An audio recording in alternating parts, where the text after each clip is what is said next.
কয়েকটা দিন জোর কদমে চলছে ভোট প্রচার। রাজনৈতিক দলের প্রার্থীরা বিভিন্নভাবে জনসংযোগ করছেন।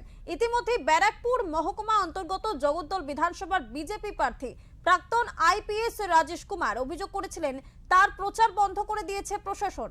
এই অভিযোগের মধ্যে তিনি অভিনব উপায়ে প্রচার চালালেন। নিত্যযাত্রীদের সাথে জনসংযোগ করতে দেখা গেল বিজেপি প্রার্থীকে। তিনি পৌঁছে গেলেন শ্যামনগর রেল স্টেশনে সারলেন জনসংযোগ। এই জনসংযোগে ভালো সাড়া পেয়েছেন বলেও জানান রাজেশ কুমার।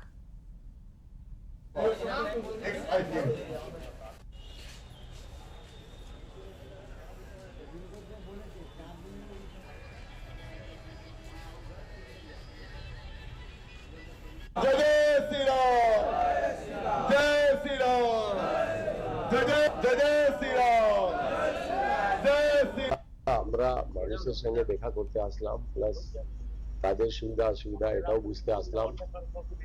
আর অনেক ভালো সারা আমরা পেয়েছি, মানুষও খুব খুশি হয়েছে। তাদের সঙ্গে কথা বললাম কিভাবে তারা অফিসে যাচ্ছে, কিভাবে অনেক মানে সুবিধা অসুবিধা আছে, এটা ওদের কাছ থেকে জানলাম।